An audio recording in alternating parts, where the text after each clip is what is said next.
Did you know, in Japan, no matter how small the city or how late the night, you can almost always find a convenience store. They're not just places to buy rice balls or coffee. At night, they're the last hot meal for people working late.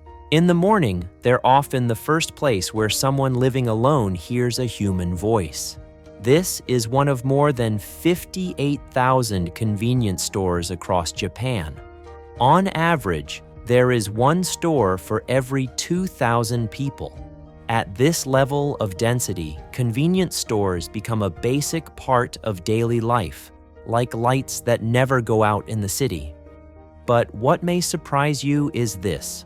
What feels today like an everyday part of Japanese life actually came from overseas, just half a century ago.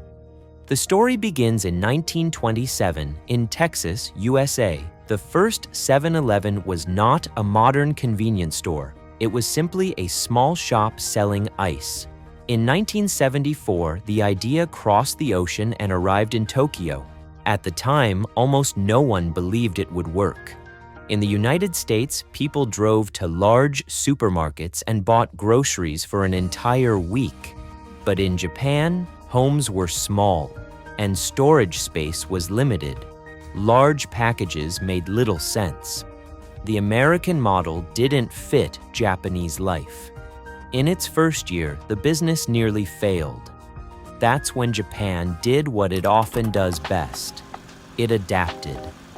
Instead of copying the American system, Japanese operators stripped it down and rebuilt it around single-person households and busy urban life.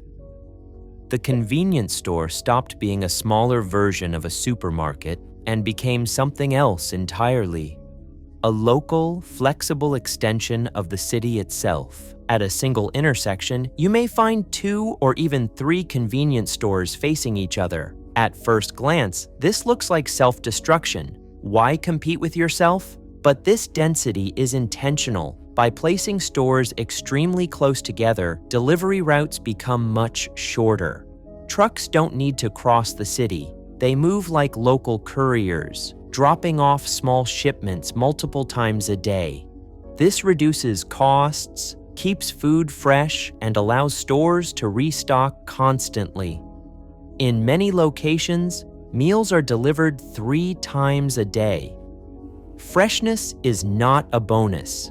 It's a system requirement.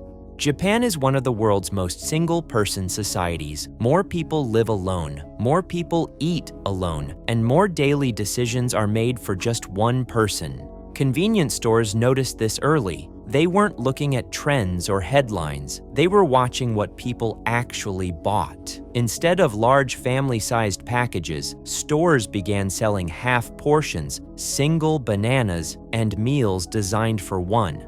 This wasn't about cutting costs. It was about fitting real lives. Convenience stores didn't just adapt to society. They quietly reorganized themselves around it. That precision, not price, not branding, is why they remain so difficult to replace. Late at night, when most shops are closed and the streets feel quiet, those lights stand out. This is not accidental. Inside, lighting levels often reach 2,000 to 3,000 lux. That's more than 3 times brighter than a typical office. This level of brightness creates a feeling of cleanliness and safety.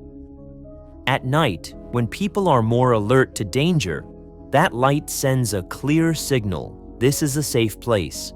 Over time, convenience stores took on another role. They became informal safety points across the city.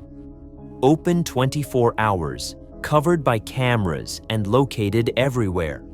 For students, for women, and for anyone walking alone at night, a convenience store often means help is nearby.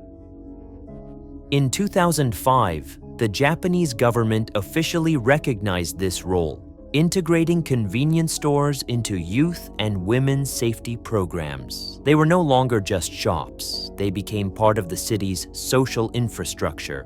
When you pay at a Japanese convenience store, you might notice something unusual. After scanning your items, the cashier presses a small button marked by age group and gender. This isn't identification, it's data collection. Every purchase is logged with context, time, location, weather, customer profile. These data feed into a nationwide POS system, processing millions of transactions every day. But the real power comes from integration. Convenience store systems are directly connected to weather forecasts. If rain is predicted, umbrellas arrive before the rain begins. If temperatures rise, cold drinks and noodles increase automatically. In this system, the weather forecast is not news, it's an instruction.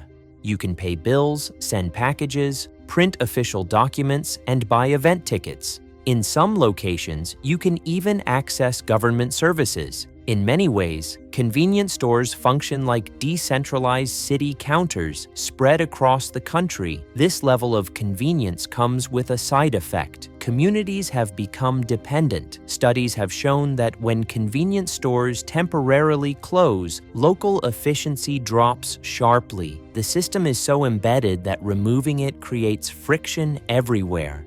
So what are Japanese convenience stores, really? To economists, they are supply chain miracles. To sociologists, they are infrastructure for an aging society.